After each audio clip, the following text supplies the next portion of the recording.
título de hoje é Há muitas moradas na casa do Pai, na casa de meu Pai.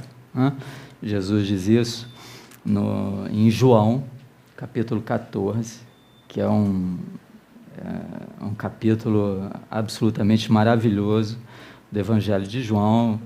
E nesse capítulo Jesus está conversando com os discípulos na casa de uns parentes de Tiago, ali em Jerusalém, e dali ele vai, no dia seguinte, ele vai ser crucificado. Então, uma quinta-feira, a quinta-feira santa. Então, Jesus é a oração de despedida, que vai seguir a oração do sacerdócio. Jesus, são as últimas palavras dele e instruções dele para os discípulos.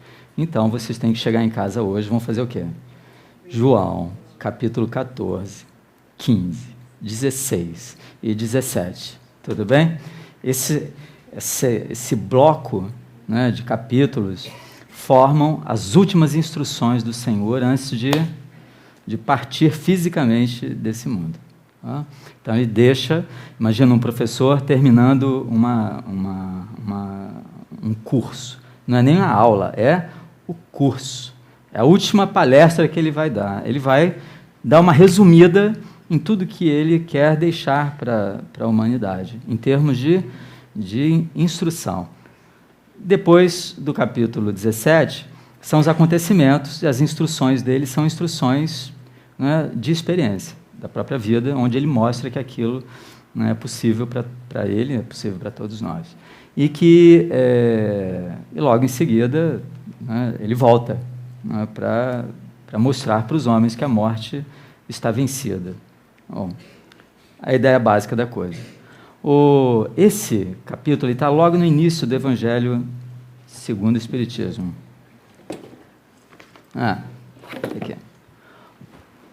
Lá vou eu padecer.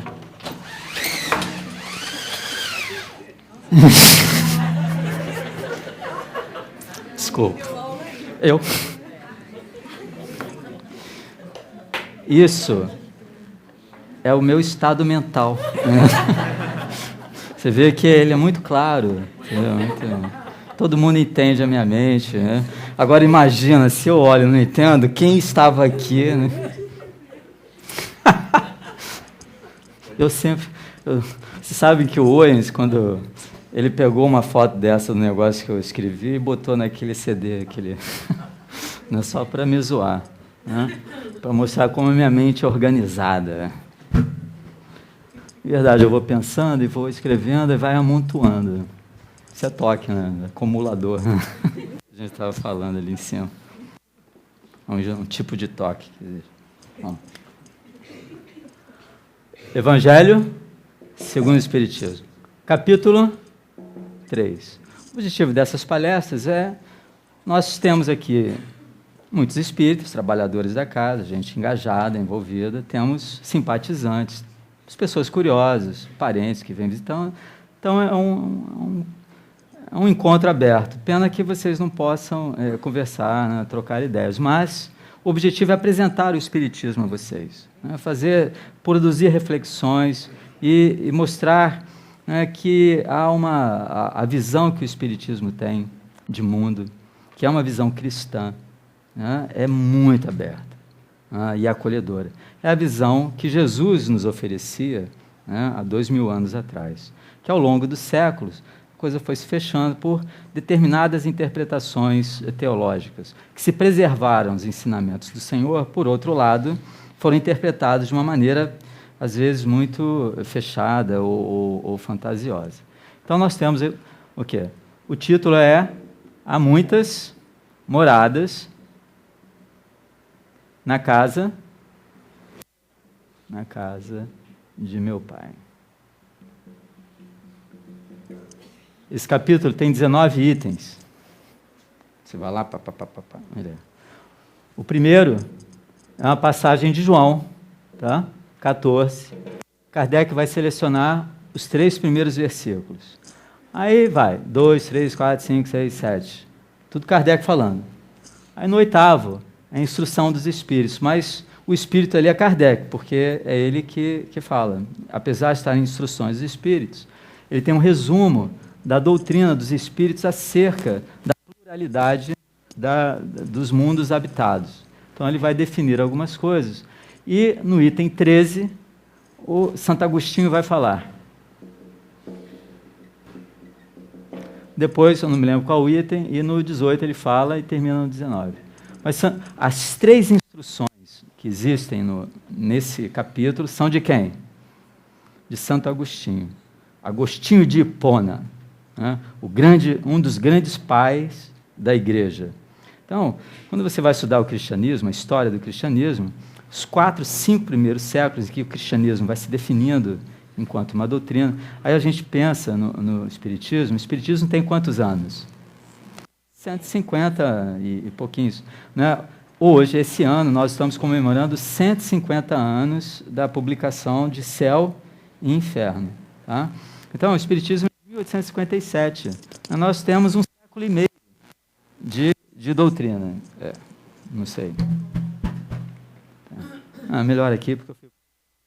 Sei que está sumindo, né? Não, tá bom? Pode. Então, isso é muito importante. Né? Jesus está fazendo uma afirmação, é uma afirmação de despedida. Obviamente que ele está anunciando uma coisa boa, porque o que Jesus anuncia, o querigma, o anúncio, é de um evangelho, evangelion em grego. O evangelho é boa nova. Por isso que o título do Humberto de Campos é Boa Nova, que é evangelho. E boa nova, é óbvio que tem que ser uma boa notícia. Você acha uma boa notícia eu dizer para você que você tem que cumprir a pena de não sei quantas existências futuras, né, para você prosperar, progredir, né, que você é um pecador reles, que daqui a 3 milhões de existências você vai poder tirar a poeira do dedo mindinho do pé esquerdo do Dr. Bezerra de Menezes? Não, pelo amor de Deus, né? Isso não é boa nova, né? Ou que você no passado você foi criminoso, por isso hoje você nasceu no Brasil. Bom, isso aí realmente deve ser verdade, né? Ainda mais com o governo que nós temos, né? Um governo vermelho, né? Aquela cor do capeta, aquela coisa assim, né? Que era assim que o pessoal falava dos comunistas no passado, né? Comedores de criancinhas e tal. Então, isso tem que ser karma ruim mesmo, mas eles colocam, se você é espírita, já é mau karma, e se você é médium, você foi serial killer em 3 vidas até.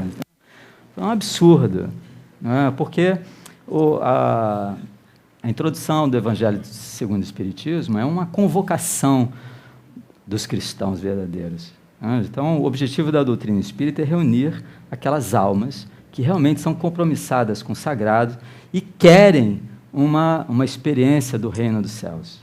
Certo? Então, isso muda completamente a perspectiva. E Jesus vai dar boas notícias aqui. Né? Então, eu vou ler a passagem de João para vocês, que é curtinho. Kardec usa a tradução francesa do Saci. Cadê? Aqui.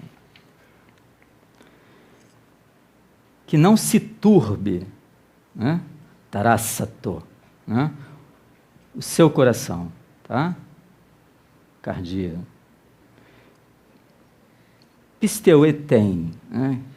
É traduzido como creia, né? Mas crer, o que é crer? Pisteuetem, pistes, é você ser o quê? Sintonizado com Deus, tá certo? A palavra usada em grego é pistos, está aqui em grego, se você quiser. Tá. Aqui está em português, né? Mas é pisteuetem, de pistes. Pistes sabe quando você ajusta o rádio, né? Aí você tem um pouquinho ainda de ruído, mas aí você ajusta bem, né? Aí aquele som perfeito, Leila, assim, nítido, claro, né? Aqueles discos de bolacha, de vinil, com aquela agulha de diamante, aquilo é som, né, Leila? Então, aquela coisa, completamente bem sintonizado, sem nenhum ruído. Isso é o quê? Pistes. É um verbo, tá? Então, por isso que o latim traduz como credere, né? Pistes, pisteuetem, como credere, como crer, porque não existe no latim, né, e, portanto, em português, o verbo, né, que os gregos entendem como pistes. Né? Não é e crer para a gente é acreditar vagamente, você ter confiança que aquilo é daquele jeito mesmo. Mas não é isso que pistes é. Pistes é sintonia, é integração. Tá? Então, Jesus está dizendo para as pessoas, né? Não se turbe o vosso coração. Como é que o coração de uma pessoa não se atormenta, não fica perturbado? Hã? Turbado. O que é turbar? Turvar é ficar o quê? Sujo. Uma água turva é uma água que você não vê através dela. Se você tem um coração turvo, turbado, a sua mente é o quê? Perturbada. Esse coração cardia sempre significa o quê? O espírito.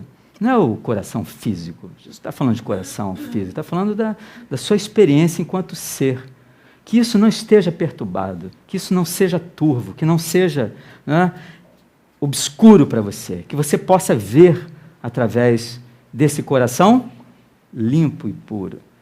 Então, como isso é atingido? Através de uma pisteuetem, de uma pistes, de uma sintonia com o meu Pai. Né? Não se turbe o vosso coração. Pistes, credes em Deus, crede também em mim. Porque todo o discurso dele, o 14 tem 31 versículos. O discurso dele é muito importante para o Espiritismo. Porque é nesse capítulo 14 que ele vai falar de quem, adivinha? 10 bônus hora, 100, 1000, 1 milhão de bônus hora. Quem acertar. Ele vai falar do Paráclito, do Consolador. Então é um capítulo muito vigoroso, que dá um sentido para nós estarmos aqui. Porque o Espiritismo é interpretado como o Paráclito. Não simplesmente como uma doutrina formada por homens, mas como o próprio retorno, a própria parousia do Senhor. Em que sentido? De que ele possibilita para você, de novo, o quê? Essa experiência do sagrado. A experiência que Jesus tinha de si mesmo como puro e felicidade é uma experiência possível para vocês? É possível. Tá? Então, esse cristianismo que Jesus ensina, essas instruções que ele dá, o Espiritismo tenta resgatar. Ou seja, é possível para você viver a experiência crística de Jesus. Certo? Então, crede em mim, crede também em meu Pai. Há muitas moradas, é o título do capítulo, na casa de meu Pai. Tá? Moradas, na casa. Moradas é moné, que vai dar monastério na nossa língua. Tá? Morar é habitar alguma coisa. Tudo bem? Então existem muitas habitações, porque você pode ter uma casa e ali não ser o quê? Uma morada. Pode ter uma casa abandonada, uma casa vazia. Então há muitos oikos, que da ecologia é o estudo do quê? De oikos, da casa. O planeta é o quê? É a nossa casa, não é verdade? Então o planeta é a nossa casa, o nosso oikos. Então a ecologia é o estudo desse planeta, é o estudo do planeta como uma casa, que nós devemos manter limpa, passeada, produtiva, arejada e tal, essa coisa toda.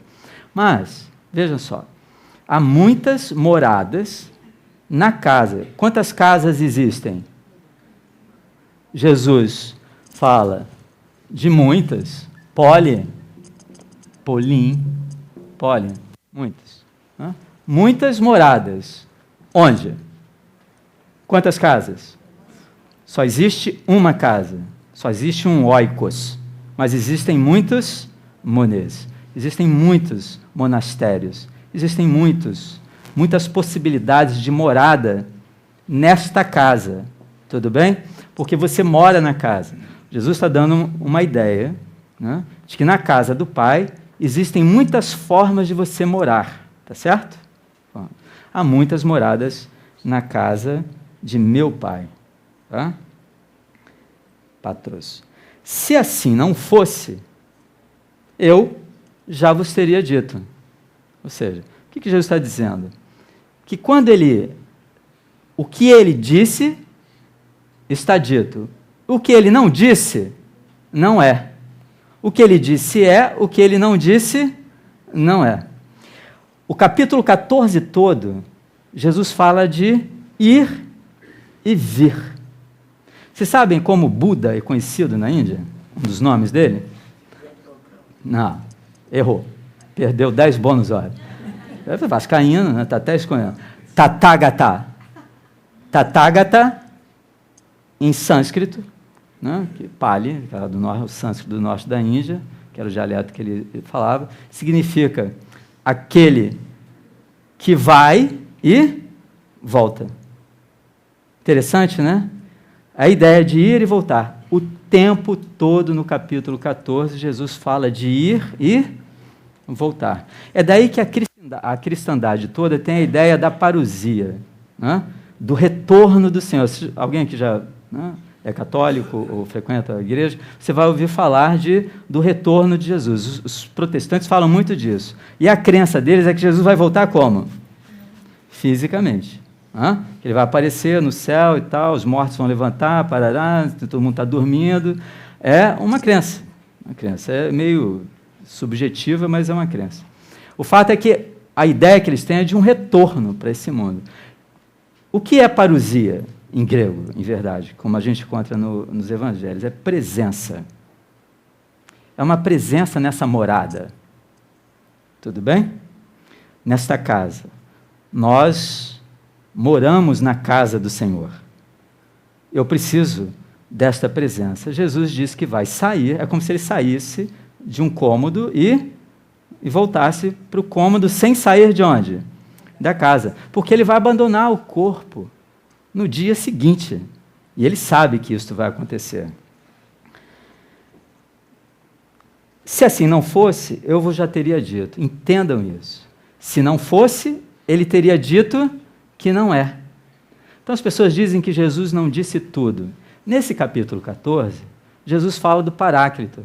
Ele fala que nem todas as coisas, né, foram ditas porque as pessoas não podem compreender. Não é uma questão racional. O mundo não pode, o cosmos não pode entender. O entendimento racional não pode compreender, né, expressões do mundo transcendental que vão para além da mente, metanoia. Vocês entendem isso? Então, veja só, Jesus ensinou tudo o que ele tinha que ensinar e o suficiente para todos nós compreendermos, né, que nós somos habitantes desta casa, né, somos moradores lá e ele mora conosco. Porque é o coração que não deve estar perturbado. Um coração não perturbado, que tem pistes, compreende isto. Vamos lá. Pois eu vou preparar o topos, o lugar. Um lugar. Você mora onde? Num lugar.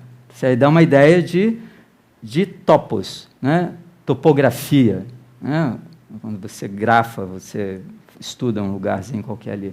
Topos, então, é uma dimensão existencial onde você percebe o quê? A presença do Senhor. Quando você chega no final do capítulo, que eu não vou poder fazer a exegese disso com vocês vão ver que, né, as perguntas que vão surgir de Felipe, de Tomé, né, significam que a morada dele, de Deus, é aonde? É no próprio homem. Ele faz habitação, e ele vai usar a mesma palavra, morada, moné. Né? Ele vai morar na pessoa. Então, a presença dele se manifesta como uma permanência, porque morar dá a ideia a você de quê? De que você não é visitante, você é o quê? Um morador. Você habita naquele lugar. Então, no final do capítulo 14 de João, Jesus declara enfaticamente que ele e Deus fazem o quê no indivíduo? Moné. Fazem habitação no indivíduo. No indivíduo que sabe que ele é quem? O caminho, olha só, é nesse capítulo também, olha, é um capítulo muito importante. Ego eimi, o quê? Eu sou Rodós, Re Rodós, Caí, Re, Aletheia, e que? Caí, Re, Zoe. Eu sou o caminho, a verdade e a vida. Então, e após ter ido, Tatá, o quê? Gatá. Né? E após ter ido, vos preparado o topos, o lugar, eu volto. Que em grego está no presente, eu volto. Volto e vos tomarei para mim. Interessante? Ele toma a gente para ele.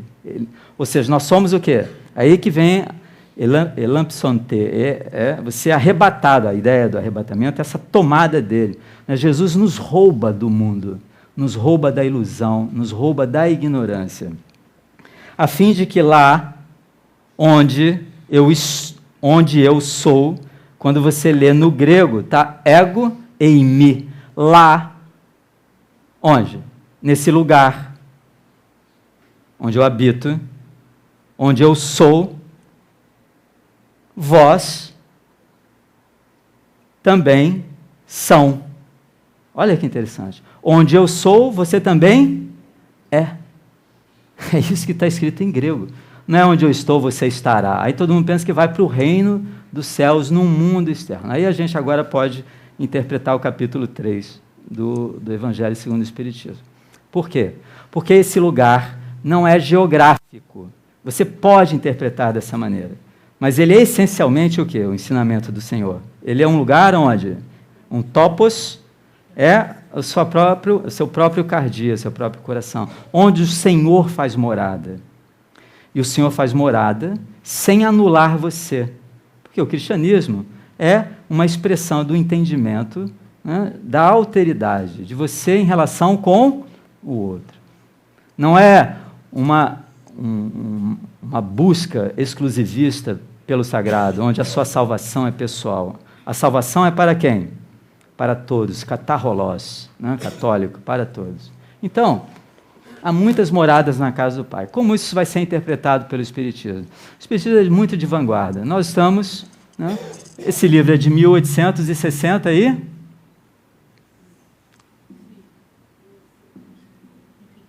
Tá? Evangelho segundo o Espiritismo, certo? Ele foi publicado 7 anos depois do Livro dos Espíritos. Tá? Nós utilizamos a terceira edição, que não é essa edição de 64. Mas entenda, em 1864, o que os homens sabiam do cosmos? Nada, muito pouco. A gente conhecia o sistema solar. A gente nem sabia, quando eles colocavam os telescópios e a gente via Andrômeda, você via uma outra galáxia ou via uma nuvem, uma mancha? Eles achavam que era uma nebulosa, exatamente isso. Uma nebulosa de Andrômeda. Eles nem tinham ideia de que existiam estrelas. Né? E só no início do século XX é que vão descobrir as galáxias. O Hubble, né, vai ver essas coisas. Então, daí o nome do telescópio em homenagem a ele. Então, o Espiritismo ele está alinhado com uma ideia de um sujeito chamado Giordano Bruno. Já ouviram falar dele? Bom camarada, cadê meus amigos? Giordano Bruno, muita gente boa. Tá? Ele foi incinerado pela igreja porque ele defendia o quê? A pluralidade dos mundos habitados. Então não é uma ideia inaugural no Espiritismo. Em verdade, isso é uma ideia já da Idade Média, né, antiga. Os gregos pensavam isso, os hindus pensam isso. Se vocês pegarem um texto da Índia antiga, um texto de praticamente 5.000 anos, né, você vai observar, né, o Srimad Bhagavatam, que ele vai falar de muitos mundos. E a gente vai entender como o Espiritismo, né, ele está falando algo que a humanidade sempre, de alguma maneira, soube. Né, está confirmando algumas teses. Hoje, atualmente, existem cerca de 2.000 planetas já identificados. Isso é uma questão de menos de 10 anos. Até 10 anos atrás, ninguém acreditava, apesar de sabermos de tantas galáxias, que existissem o quê? Planetas. A ciência é assim, né? Se você não encontra, você diz que não existe. Quando encontraram, agora é possível. Então, cada dia, com a tecnologia nova, descobrimos novos planetas.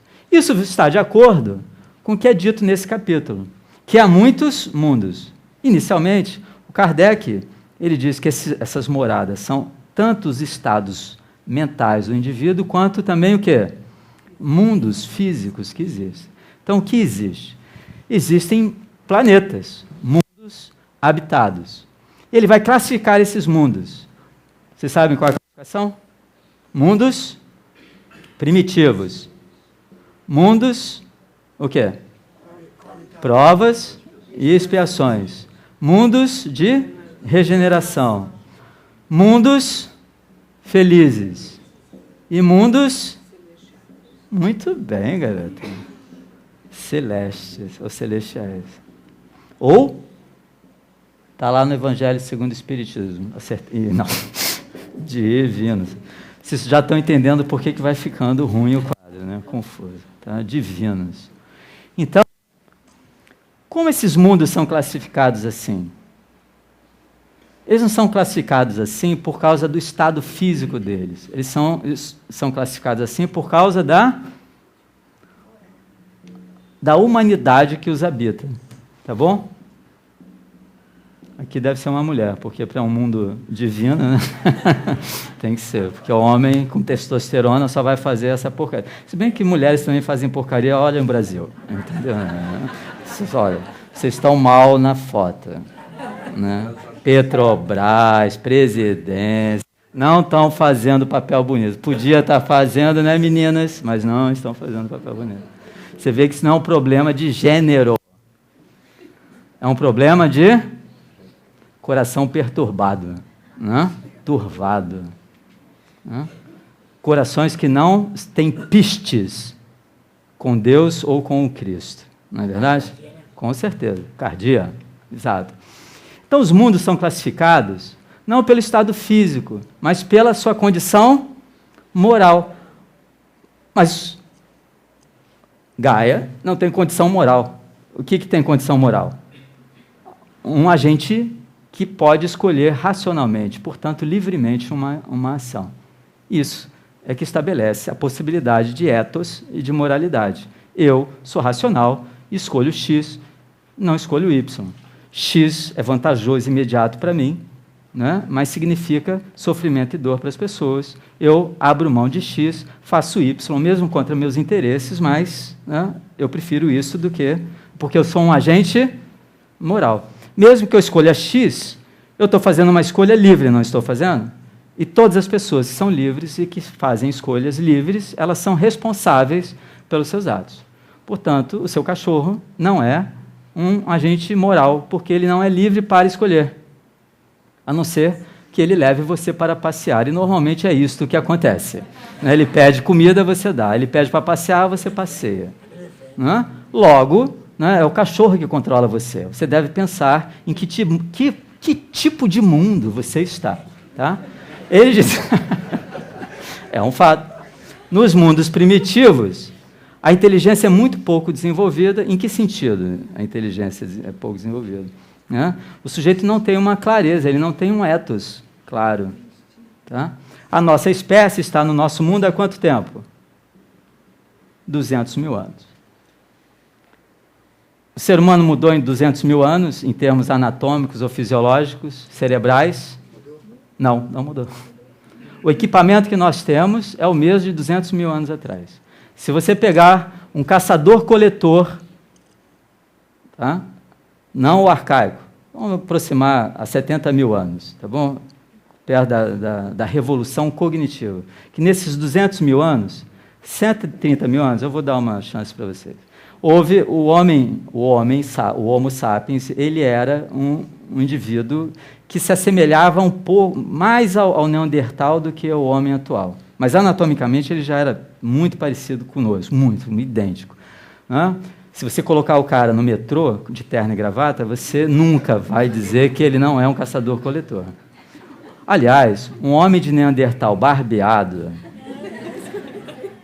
se você espetar com gel o cabelo dele, aquele homem deste tamanho, com aqueles braços, você vai se apaixonar por ele, provavelmente.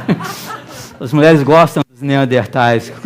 Um sapiens como esse, ninguém quer. Uma lástima. Né? Então, há 70 mil anos atrás, houve uma revolução cognitiva no planeta. Aconteceu alguma coisa. Tá bom? Se tiver um tempinho, a gente fala um pouquinho sobre isso. Mas essa revolução cognitiva permitiu que os sapiens se redistribuíssem no planeta. A nossa espécie tentou chegar à Europa antes, e os neandertais passaram o cerol na gente. Mas como o Sapiens é vingativo, ele voltou lá, depois da Revolução Cognitiva, e extinguiu os neandertais. Aliás, nós extinguimos quase tudo que nós tocamos.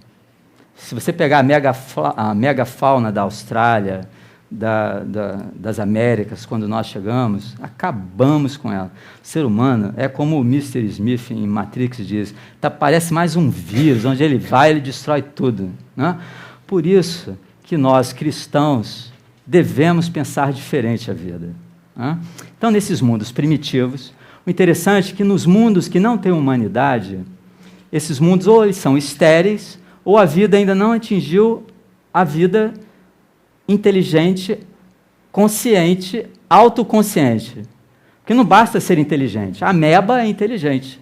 O meu professor de inglês me chamava de QI. QI de ameba burra. Tal era a minha ineficiência para aprender o idioma. Quer dizer, as amebas devem ter QI, e algumas são burras. Eu estava classificado entre as QI, né, como ele me chamava. Então, seres têm inteligência, existem vários tipos de inteligência. Mas os sapiens, neste mundo onde Marte hoje é estéril, praticamente, até onde a gente saiba, ou em mundos em que há vida, mas ainda não há vida autoconsciente, porque para existir uma humanidade não basta existir inteligência ou consciência. Seu cachorro é consciente. Ele também é inteligente. Mas ele não é o quê? Autoconsciente. Tudo bem? O seu cachorro não sabe que ele é ele mesmo. Lamento informar isso a vocês. É triste você ser confrontado com a verdade. Mas quando ele não sabe, eu sou o Lulu e você é a Maria. Né? Ele não tem noção de quê? De eu. De ego. Ego e mi.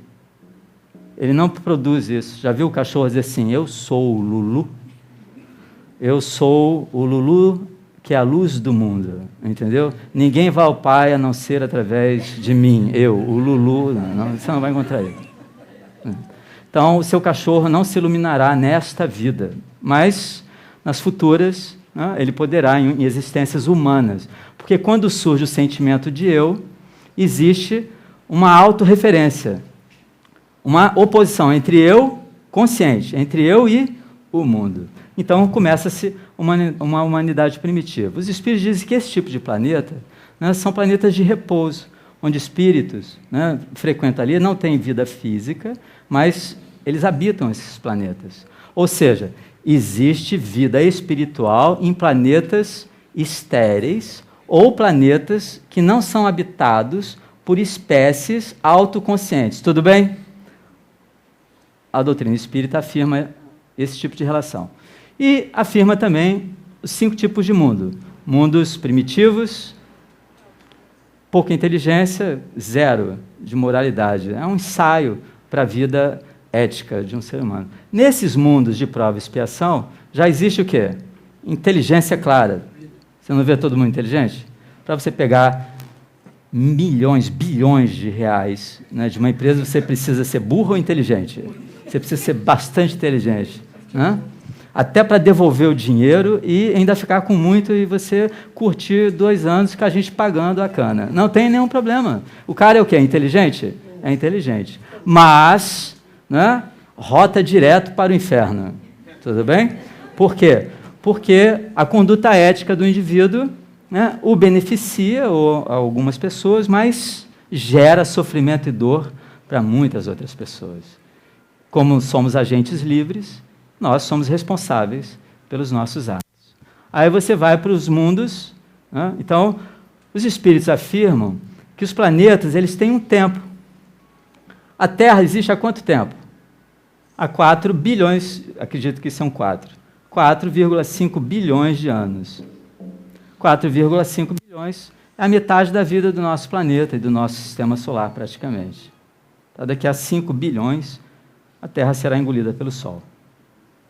O Sol vai expandir E se você não tivesse iluminado até lá, você vai assar. No inferno não, mas no sol. Então é melhor você ir apressando o seu processo evolutivo, certo? Tá? Então, 4 bilhões e meio de anos, a Terra está na idade, né? Entrou na adolescência.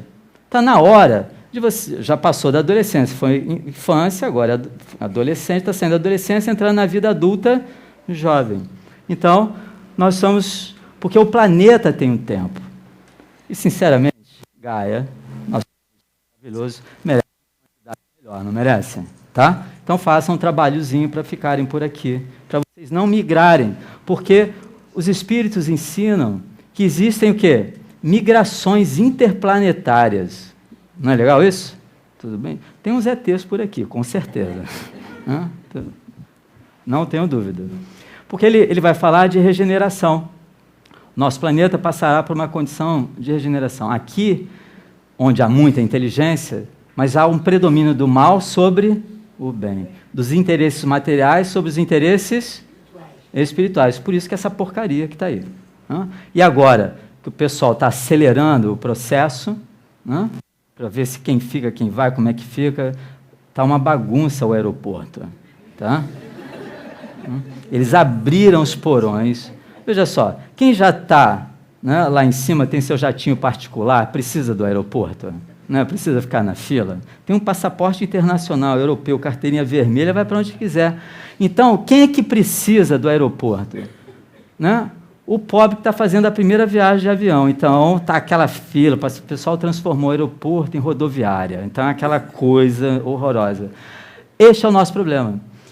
Para cada 10 pessoas reencarnadas, 9 vêm das regiões das sombras, com exceção daqueles que frequentam, ou seja, são todos da turma dos 10%, obviamente. Porque senão vocês não estariam aqui. Nesse sábado de outono, vocês estariam tomando chopinho, comendo churrasquinho de gato, entendeu? Lá na praia, vocês não estariam aqui. Né? Então, eu sei que vocês fazem parte dos 10% da família do Senhor. Né? Então, neste mundo predomina o quê? O bem sobre o mal, mas existe o mal. Cuidado, alguém pode querer, né, fazer o PT ou o PSDB, né, no seu país. Então, o mal pode pegar você. Tá? Tanto é que ele diz que o espírito pode cair. Olha que interessante. E pode voltar. Né? Já que o planeta foi... virou, né, saiu não é mais ensino médio, virou faculdade, agora você pode voltar para o ensino médio. Horrível, né? Mas acontece. Predomínio do espírito, dos valores do espírito sobre a matéria, predomínio do bem sobre o mal. Tá? Nos mundos felizes, existe inteligência e praticamente nenhuma possibilidade do mal. E nos mundos celestes e divinos? Maravilha. Poxa, né? Imagina, para onde você vai é o Havaí, com alguém lá dançando, ula-ula, né? E você tomando, né, um suco de laranja sem vodka, porque não tem álcool nos mundos celestiais. Aí você vai ter que escolher se você fica num mundo de provas e expiações, onde tem uísque e vodka, ou você vai para os mundos celestes, onde você é bêbado de Deus. Por quê? Todo mundo que vive nos mundos celestes é embriagado. Se você for conhecer um deles, o cara é completamente assim. Parece um alienado, um Dunga, né, dos 7 anões. Os 7 anões, eles representam esses loucas, esses mundos, esses estados mentais. Certo? Você tem o centro básico no períneo, você tem o centro genésico, né? O Swadhisthana Chakra, você tem o Manipura, o umbilical, você tem o Anahata, do coração, você tem o Vishuddha, do pescoço, e você tem esse entre os olhos, que é o Ajna, que é o frontal, que a literatura espírita chama, e aqui o coronário, que é o Sahasrara. Tá? Os 7 anões são os 7 chakras. Tudo bem? A Branca de Neve é a energia que ativa esses centros. Né? E o príncipe é o Senhor Jesus. né? É a consciência crística que você atinge. São mundos que nós vivemos. Nós transmigramos de um mundo para outro mundo. Quem é esse daqui? É o Seneca. Não, esse aqui é o Soneca. Quem é esse daqui? Esse é o Atim, que o elemento é água. Tá? Esse aqui é terra. As pessoas dormem muito aqui. Se você dorme muito, você tem hipersonia, você tem um problema em que chakra? Não! Para de falar vascaíno, só eu que falo aqui. Né? Pô, você tem um problema aqui. Tá? Esse aqui é fogo. Quem é? O zangado. Quem é esse daqui? Do coração. Todo amoroso, dengoso. Quem é esse aqui? Feliz. Né? É o anãozinho feliz. Quem é esse daqui? Que manda em todo mundo? O mestre. E quem é esse daqui? O Dunga. Se não vos assemelhardes a um desses pequeninos, né, não entrareis no reino dos céus. Os homens transcendentais, eles são desligados dos valores comuns que os homens desses outros níveis de consciência, desses mundos conscienciais, entendem. Então, o que eu quero deixar? Eu tenho mais quanto tempo? Acabou. Os mundos, eles são mundos físicos? São. Eles são mundos sutis?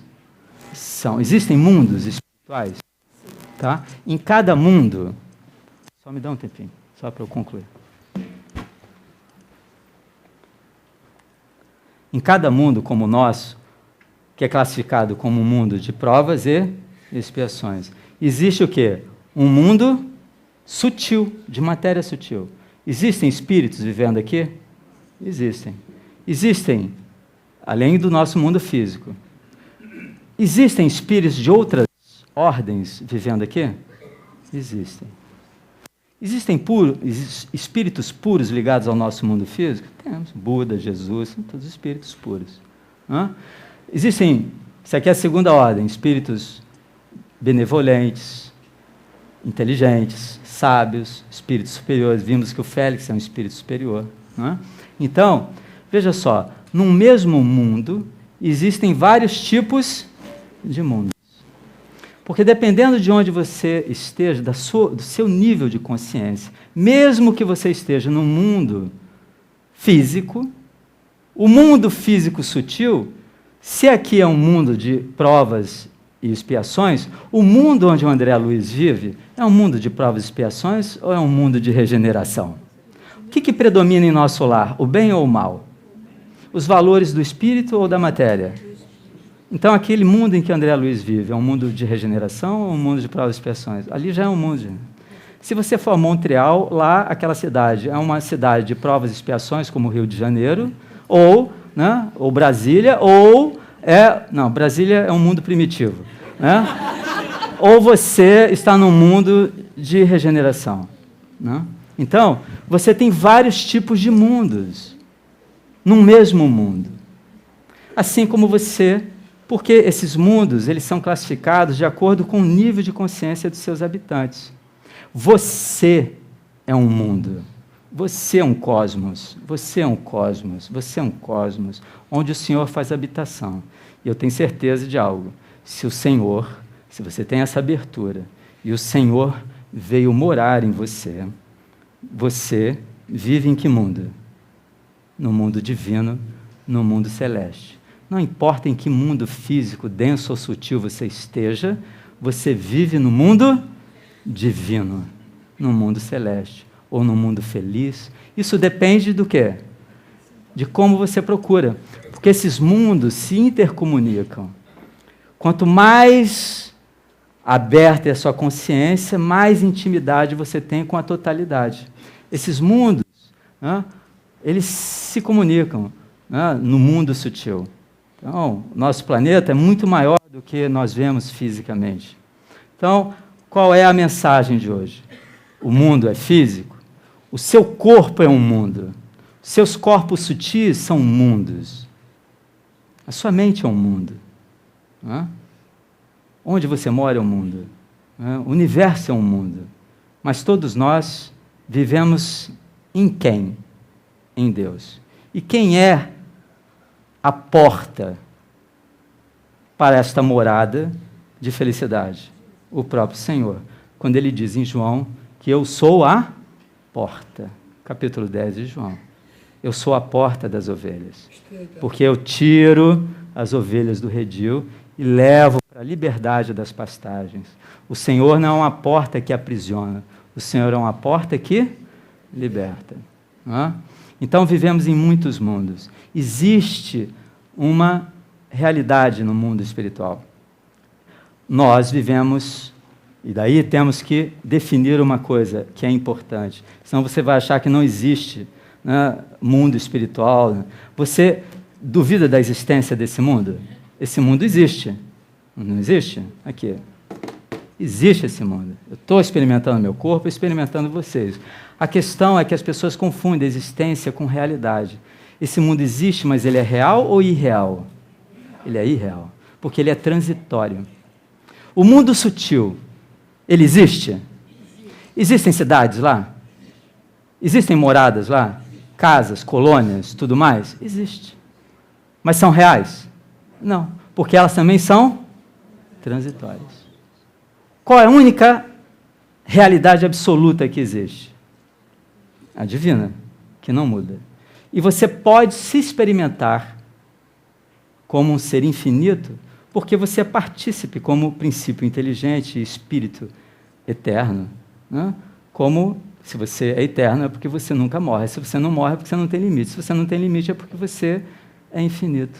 Você não está sujeito ao tempo, nem ao espaço. Aí você entende que o topos, o lugar do Senhor, é o seu cardia.